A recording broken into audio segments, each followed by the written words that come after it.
La sagesse du roi David. Il faut que je parte d'ici avant qu'il ne soit trop tard, se dit la nouvelle veuve d'une voix ferme, et elle se mit à planifier son départ.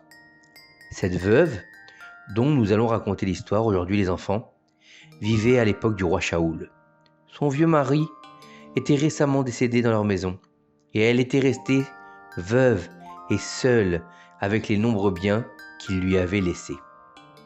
La veuve était riche et gracieuse, et maintenant, un grand danger planait sur sa tête. Le ministre d'État non-juif, qui était un homme grossier, a vu sa beauté et a voulu l'épouser.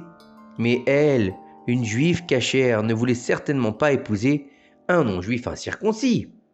La veuve décida de fuir le pays jusqu'à ce que le ministre non-juif l'oublie, elle et son existence. Mais si je m'enfuis, que deviendront mes grandes richesses? Car je ne peux pas les emmener avec moi, à cause des voleurs, de peur qu'ils ne me volent. Ces pensées ne quittaient pas un instant son esprit. Après avoir réfléchi, elle trouva une idée brillante qu'elle s'empressa de mettre à exécution. Elle vendit tous les objets de valeur qu'elle possédait. Ainsi, toutes ses vastes possessions sont devenues des pièces d'or qui ont été ajoutées aux nombreuses pièces qu'elle possédait déjà. Elle se dépêcha de se rendre au marché et acheta de nombreuses grandes cruches de miel. De retour chez elle, elle partagea les pièces d'or entre les cruches et les plaça au fond des jarres. Savez-vous, chers enfants, ce que cette veuve placera dans les cruches sur les pièces de monnaie? Oui, exact. Dans les cruches d'argile remplies de pièces de monnaie coûteuses, elle versa le miel qu'elle avait acheté au marché.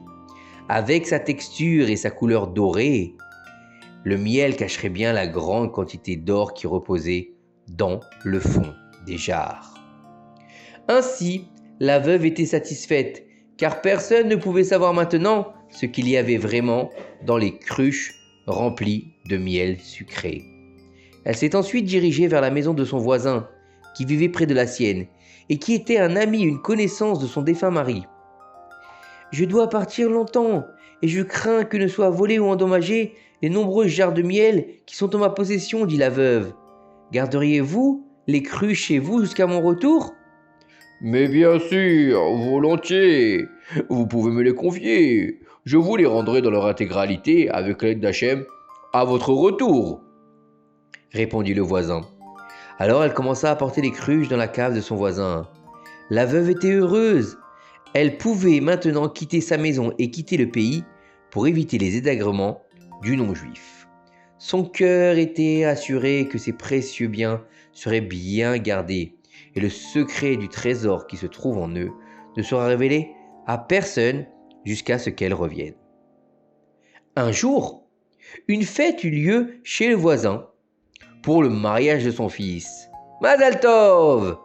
Pour fêter cette joie comme il le fallait, le maître de maison a organisé un grand festin auquel furent conviés de nombreux invités. Pendant le repas, les célébrants ont servi aux invités des soucoupes remplies de miel sucré et délicieux. Mais bientôt, les soucoupes à miel furent épuisées pour les nombreux invités. La propriétaire de la maison ne tarda pas à en informer son mari.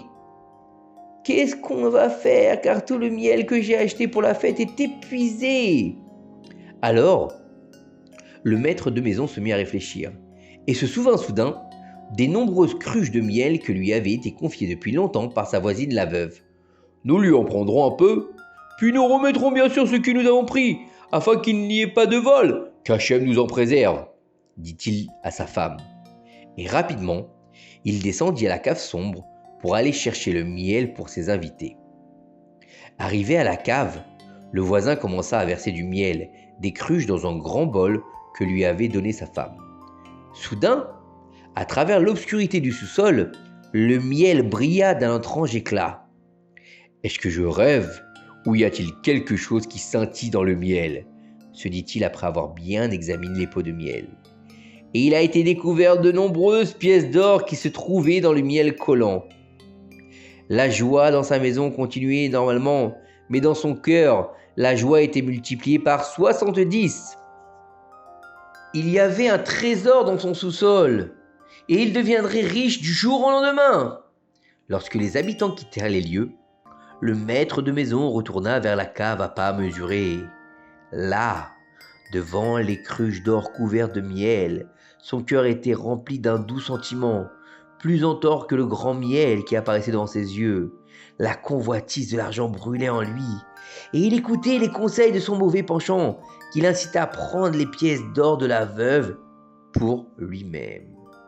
C'est quand même ce qu'on appelle du vol, les enfants.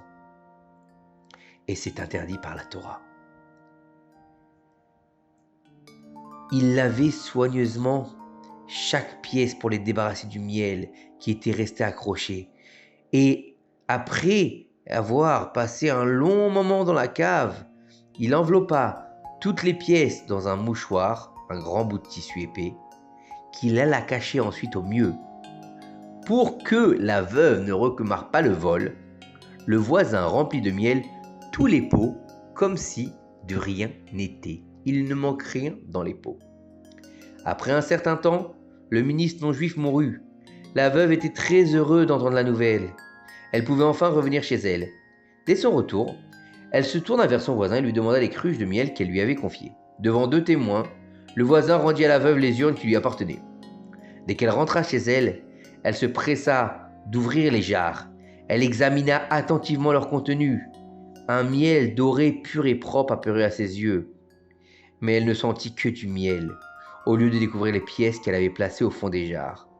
« Mais c'est impossible ! Il n'y avait au fond des jarres que de la céramique recouverte de miel et pas de pièces !» D'une voix en pleurs, elle alla chez son voisin et lui demanda « Où sont les pièces d'or que je vous avais placées dans les jarres ?»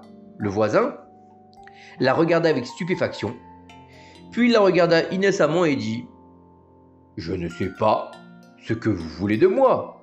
Est-ce que votre esprit est brisé? Vous m'avez confié du miel, pas de l'or. » La voisine tenta de le supplier pour ouvrir son cœur. Elle le supplia d'avouer son vol en prenant l'or qu'il avait caché dans les pots de miel. Mais le voisin a fait en sorte de ne pas comprendre de quoi elle parlait. Puis, il commença à se mettre en colère parce qu'il racontait des histoires à son sujet. Dans sa détresse, la voisine se tourna vers le roi pour trouver une solution entre eux. À ce moment-là, sur le peuple d'Israël, c'est le roi Shaoul qui était roi.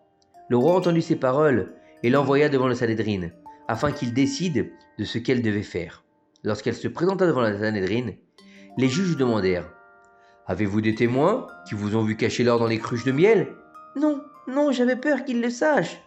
Et donc personne n'avait été témoin de mes actes, » répondit tristement la veuve. « Selon la halakha, nous ne pourrons discuter d'aucune question s'il n'y a pas de témoin de l'acte, » ont répondu les juges. La veuve quitta le Sanhédrin pleurant sur la perte de tous ses biens. Sur le chemin, elle rencontra un jeune garçon, un berger, et son nom était David. Sur son visage, on pouvait voir qu'il était sage et intelligent, et la veuve, triste, déversa vers lui toute sa tristesse pour tout ce qui lui était arrivé.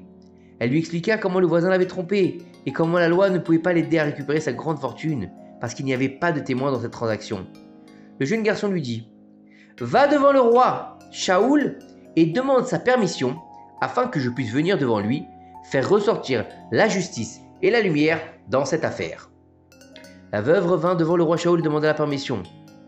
Le roi Shaoul dit « Amenez-moi le garçon et nous verrons comment il jugera. » Le roi Shaoul était très curieux de savoir comment un jeune garçon pourrait juger une chose que même le Sanhédrin, qui était constitué de grands et justes érudits, n'arrivait pas à trancher, une telle décision. La date de l'audience arriva. Les juges, le voisin et la veuve se tenaient devant le roi, ainsi que le jeune David. Bien sûr, il était excité, il voulait apporter la vérité et la lumière avec sa sagesse. « Jeune homme, peux-tu décréter un jugement sans témoin ?» demanda le roi au jeune garçon. « Avec l'aide d'Hachem Yitbarach, j'y arriverai, » répondit humblement le jeune homme. « Alors, ouvre la bouche et laisse briller tes paroles, ordonna le roi. « Apportez ici les cruches de miel en question, demanda-t-il à la veuve. Quand la veuve lui apportait les jarres, David demanda à la veuve « Est-ce bien les jarres que vous avez déposées chez votre voisin ?» En effet, répondit la veuve. David se tourna alors vers le voisin et lui demanda « Est-ce bien les jarres que t'as confiées ta voisine ?»« Oui. »« Alors apportez-moi d'autres cruches vides, demanda David.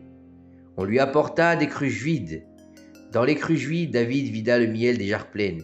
Puis, devant tous ceux qui étaient présents, il souva une des cruches qui était vide maintenant et la frappa d'un grand coup sur le sol.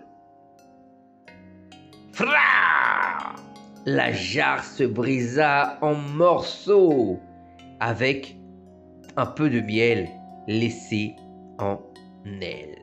Aux yeux étonnés de tous les personnes, David se pencha vers les morceaux du fond de l'urne et décolla un certain nombre de pièces d'or scintillantes qui se trouvaient au fond de la jarre.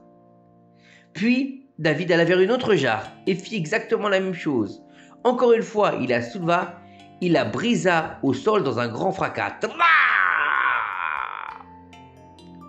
Et oui, c'est vrai les enfants, toujours dans les fragments de cette urne, David trouva encore de nombreuses pièces d'or qui étaient fermement collées sur les côtés de l'urne. Voilà pourquoi les paroles de la veuve étaient justes, a dit David aux personnes présentes qui furent fascinées par cette démonstration. En effet, le miel de la veuve cachait les pièces d'or et en voici la preuve. David leur montra et agita les pièces d'or qu'il tenait dans sa main. Et continua, le voisin a vidé les urnes de miel de l'or qu'elles contenaient, mais des pièces qui collaient étroitement à l'urne ont apparemment été cachées de ses yeux. Rentre chez toi et rends à la veuve toutes les pièces d'or que tu as prises dans les urnes, ordonne David avec autorité au voisin démasqué, qui s'empressa d'avouer son vol et de rendre à la veuve tous ses biens. Cette histoire avec la veuve et les jarres de miel, les enfants, a fait des vagues et est devenue célèbre dans toute la diaspora juive, qui fut grandement impressionnée par la sagesse de ce jeune garçon. Les enfants, savez-vous qui était ce jeune garçon sage ?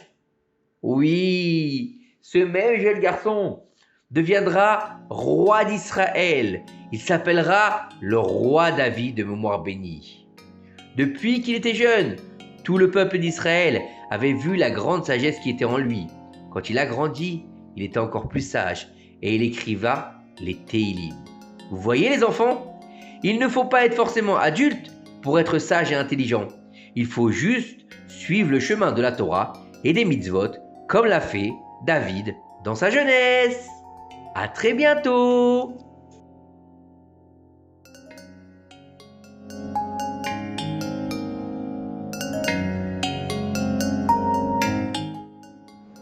Maintenant, chers enfants, il est temps de faire Shema Israël tous ensemble. Shema Israël, Adonai Eloheinu, Adonai Echad. Bonne nuit.